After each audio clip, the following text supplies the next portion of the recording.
Apple TV, Rebecca Ferguson, dystopian sci-fi. Yeah, yeah. I mean, you had me at hello.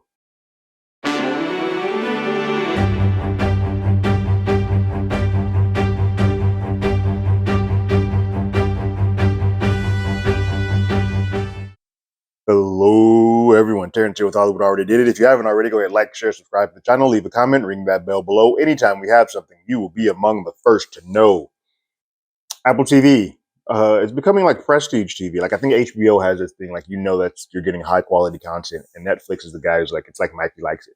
You just get random stuff on there all the time. But Apple is starting to be up there on the level. Is like if you put something out on Apple, I probably should at least push play on the first couple episodes, and so I did. But this is also one that I've been checking for. I'm a huge sci-fi nut. If you've been following, there's no way that I was not going to talk about this series. And Rebecca Ferguson, well, yay.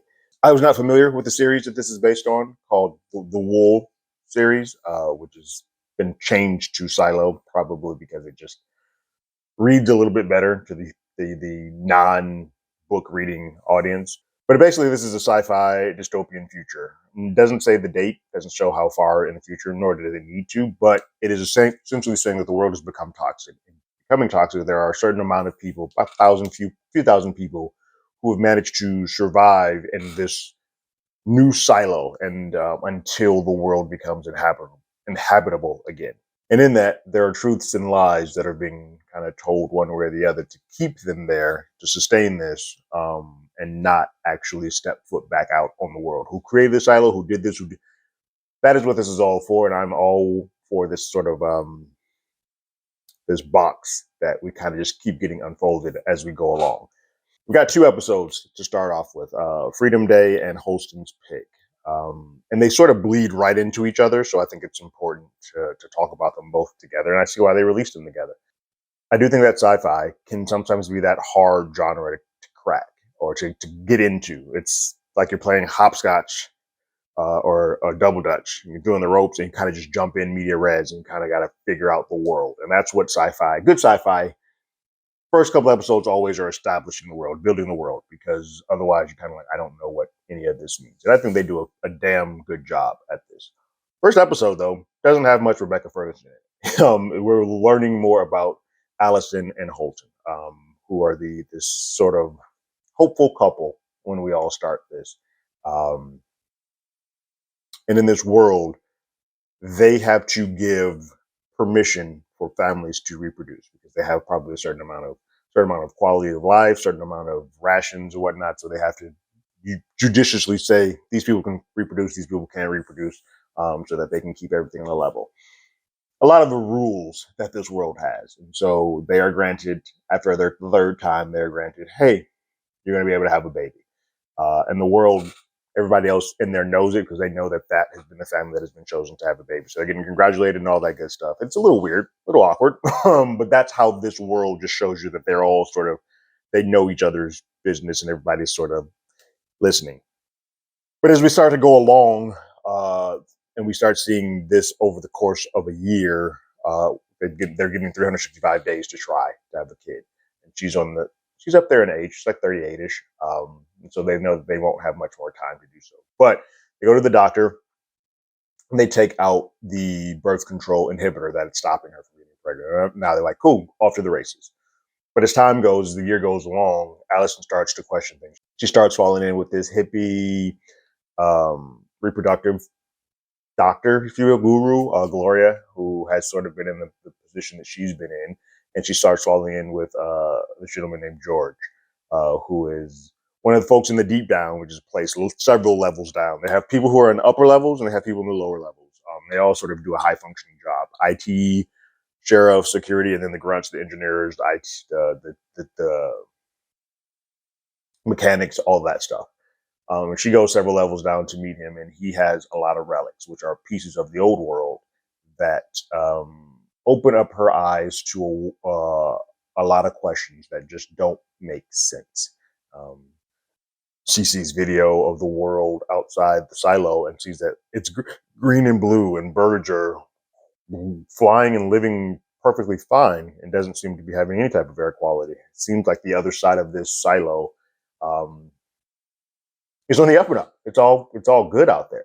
She sees this in the middle of what Freedom Day is. Freedom Day is this sort of big propaganda world where everybody's kind of being, I won't say brainwashed, but brainwashed to sort of bask in the glory of the story of the creation of the silo. Like they're telling kids these war stories about how we were saved and put in the silo, and now it's not safe to go out there, and you're kind of just perpetuating the fear of going outside or the thought of turning against the silo. You need to stay here. That's the only way that you sort of are protected. And Allison starts bucking against that system. And one of these times she goes to Gloria and gets a little bit more information. Gloria basically tells her that, hey, people like you, they don't want to get pregnant. They don't want people like you to reproduce or to have any offspring because you ask questions.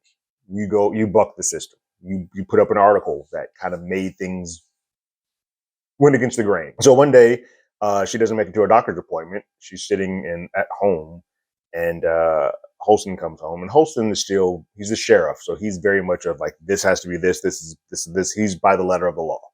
Um, and Allison's like, you wouldn't believe me and believe that they're lying to us if I didn't show you proof. And so she has cut herself and removes the birth control inhibitor that they said that they took out. And so she knows that, like, they lied to us this whole year where they said we were practicing. They were just putting us through the motion, letting us believe it, but clearly lying to us because I still have this here, but she's bleeding out. She's in a bad way. Holston goes to go find help. And in that time, she has made it to the mess hall, this cafeteria where everybody's sort of sitting, and where they have like a visual screen of everybody who has ever done what she's about to do, where they've seen that they've gone out to clean the outside, which has been clean the screen and make it better so that they can see it. They can visually see their bodies always laying there. So it's sort of a consistent reminder to say, hey, don't buck the system. Don't ask to go outside. Otherwise, you're going to end up like this. But in this hysteria, it seems like madness a little bit, but she's bleeding and she's just saying, they're lying to you. They're not telling you the truth. I was never going to get pregnant, blah, blah, blah. And it is not concise, and it just sounds in like pure insanity. And the mayor, Ruth, sheriff come, and they're kind of trying to calm her down as they bring it in. And then she says the words that I guess you just can't say in this world. I want to go outside. And everybody just pauses and freaks out. And they're like, oh, crap. And at that point, they put her in handcuffs. And then they go through this ceremony where they essentially have to send her outside to try and clean and to see if this world that she wants to go outside to, see if it's inhabitable enough. She's basically being the guinea pig to see if, hey, let's see if the world is good now. If it isn't, she's going to die. She chose that life. But if it is, cool, then we'll all go outside. And maybe she can clean that camera off before she does so. She has a conversation with Holston before.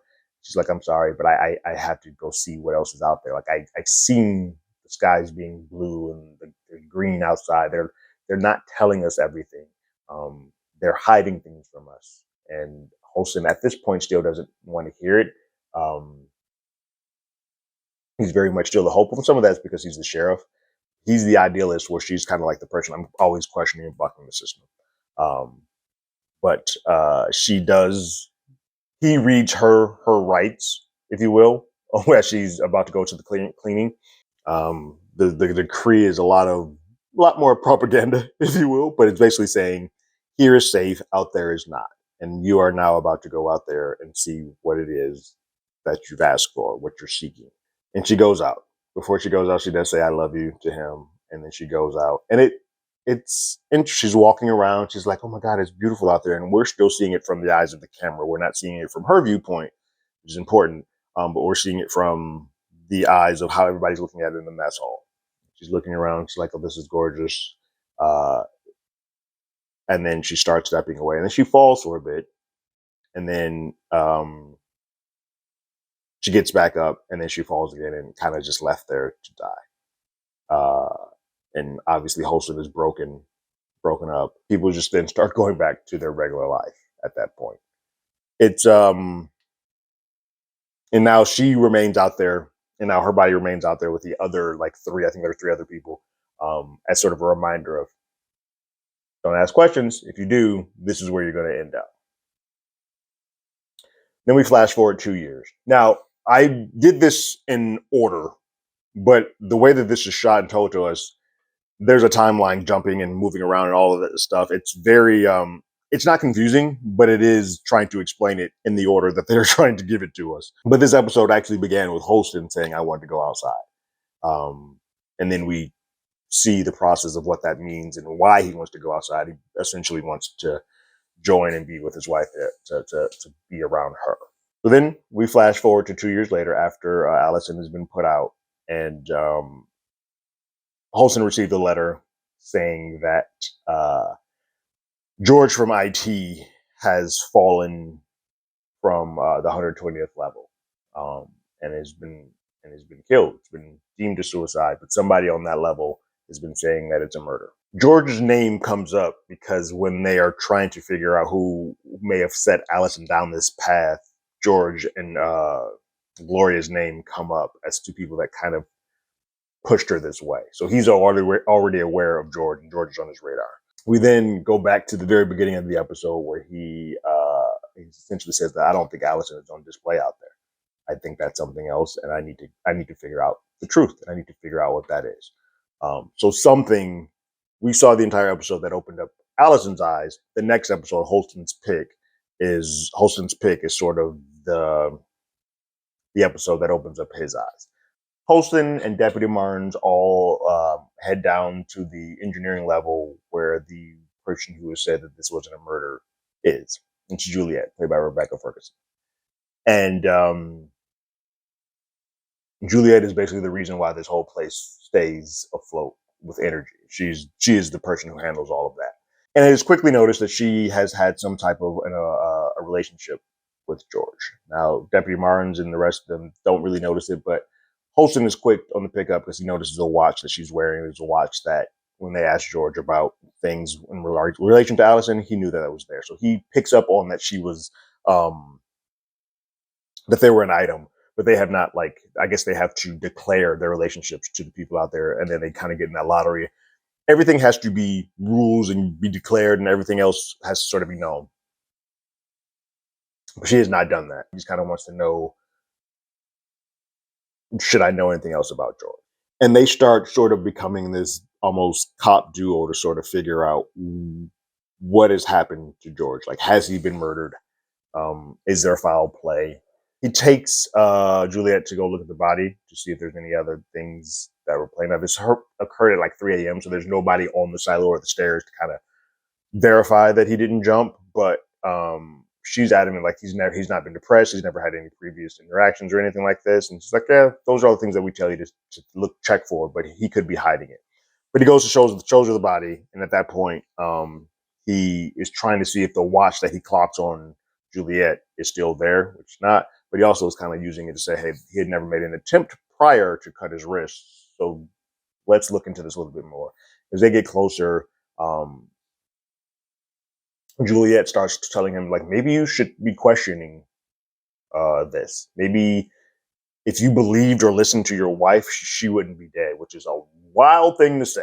But she throws that at him, and it sort of opens him up to kind of like, all right, let me hear you out a little bit. And she starts showing him relics that George has brought and the hard drive that sort of started this all opening up for Allison. Clearly, that works to a bit because we open this episode up with him kind of going through the same things that Allison had to go through because he declared, I want to go outside at the very beginning of the first episode. And now we're getting the ramifications of that. So he has him going through the process. The mayor is reading him his rights. And he goes out, and you have everybody at the mess hall watching again. And Juliet is one of the folks in that mess hall watching. And he goes out, and it's green. And it's blue, and he's seeing birds. And he's like, oh, damn it, Allison, you were right. And then he goes and he cleans off the camera so they can get a better shot. Now, mind you, it still looks gray. At least for the very one thing that they're lying about, they have made it so that the visual that they are seeing is that it's gray, dark, and dingy, and the trees look barren. Whereas what he's visually seeing, it's green, lush, and full of an exciting environment. Two different things being shown there. But he goes further out, He tries to get closer to Allison, but then he starts stumbling, and his air is changed. For the first time, he actually takes off his helmet. No one else has sort of done that before. He takes his helmet off, which leads me to believe that maybe he was of the belief that they were pumping air, toxic air, into his suit. And maybe if he took that off, he would get better air from the world. But that still part isn't that clear yet. But he crawls over to where Allison is and lays with her, as that is his final movement. And everyone is sort of like, why would he do this? And people are like, well, he wants to be with his wife. So now this place doesn't have a sheriff, which is going to sort of create a little bit of bedlam. And it happened a little bit there for a minute, but they're able to subdue it. But Mayor Ruth and Deputy Barn have to figure out who the next sheriff is. Now, Mayor Barnes is trying to come up with ideas and thinking of a whole bunch of people, and Deputy sits on a letter that that Holston gave him, sort of declaring somebody to be the next sheriff, and he has appointed Juliet, which he's like, maybe he was off his rocker. He was a little nuts at the point of time at this point. And the mayor's like, well, let me meet her. He's like, well, hold on. He's like, well, I'm not going to give her the job, but I at least need to know what he saw in her. She's like 144 levels down. It's like, well, I gotta go talk to her. Meanwhile, Juliet is still trying to figure out what actually happened to George. And she started retracing steps and seeing moments when they had together, taking pieces, and she's a truther, an unearther, if you will. And she goes to a place where they first met and started having some of their quiet time together. And in that, there was a rope that was there that she questioned about. And she's like, what's the rope for? He's like, well, to get to the truth. Like, I'm going to get to there's a door by the water, and I need to use this rope to get all the way down there to do so. And so she takes the rope down, and makes sense. No one in this world can swim because they've never had to, or that's not something that they're teaching people. They're definitely not going to teach people here to do so if on the other side of that water is what they're hiding. So she makes it down there, and it's just completely terrifying. She can't make that last spot because it's just her light falls off and she can't see it anymore, and she just knows that water is too deep. We end the episode with her just hanging from the rope, knowing that she can't go any further that way to figure out what is at the other side. Brilliant sci-fi. Obviously, look, these open box sci-fi shows like Lost or X-Files sometimes can bite us in the ass. I've been burned a couple of times for them because the answers that are on the other side are not always compelling or good or rewarding for all the time that you put in. But I think this one's a little bit better hands because there's a book series that have already had a beginning, middle, and end, and there's a trilogy. So we're in a better state here. This season, first 10 episodes are basically the first book, to my understanding. So I think we will have a better rise and fall to this. I also think that there are just some very compelling episodes. I think this world looks lived in. I don't feel like this feels cheap. They've put their time into building this world, and everybody's performance has just been rounded. And like Rashida Jones is great in the brief. It was confusing to me at the beginning because I knew this was a Rebecca Ferguson show. And in the title cards, Rashida Jones' name, in the very first episode, Rashida Jones' name came first. And I was like, wait, what? And it just said with Rebecca, which means she's just kind of like there. They're doing that per episode. They're kind of putting the titles in order. But Rashida's performance was just captivating, and a person who was so full of hope at the very beginning, like, we're going to have a baby, like this is going down to the point of just questioning a couple of things, start pulling at that thread, and you just see that unravel, and she just goes down this descent of not madness, but just curiosity and questioning, and everyone else is buying the water without looking at the label. David Oyelowo is great as Holston. He is the husband that is like, I have to turn. It's such a grounded portrayal of a man who, like, I have to turn my wife in. Like, I have to turn her in, but it breaks him, and it just sets him down this path that he still knows his job, but even when he meets Juliet, he's a little bit more willing to open up and listen because clearly something happened to his wife that he hasn't quite figured out. And she seems to be more on the path of a weary person to just follow and ask those questions and pull at that thread. There's this murder at the heart of it. While it's still this big sweeping dystopian sci-fi, there is still a crime murder at the heart. And I think the always overworlding uh, heads who are keeping these people in line or keeping these rules in place, there's something, a foul at play, and that this just creates for some great television. And even though we haven't had much of Rebecca, she's been playing it pretty. She wasn't in the first episode pretty much until the very end. In the second episode, she's kind of just now getting into the lead role. It should be interesting. I feel like now that Holston and Allison are gone, this is now her show, and it becomes something slightly different. And I'm excited to sort of see what that becomes, because I feel like these first two episodes were kind of like, let's create, build, and establish this world, and still have some of those characters take place. Like we have Tim Robbins show up for half of a second. We have these characters take place, but now we're off to the races and the true show begins. So I'm all in. You got me. Sci-fi, Apple, Rebecca Ferguson. Say less. What did you guys think about the first two episodes of Silo? Go ahead and leave your thoughts and comments in the comments below. If you haven't already, you can follow us on Twitter at HollywoodADI. You can hit us up on email at HollywoodAlreadyDid@gmail.com. We also have a podcast with the same name that's on Google Podcasts, Spotify, Apple Podcasts, anywhere that plays podcasts, we're there. This week, we'll be talking about Guardians of the Galaxy Volume 3. Like always, I got my ticket. You got yours.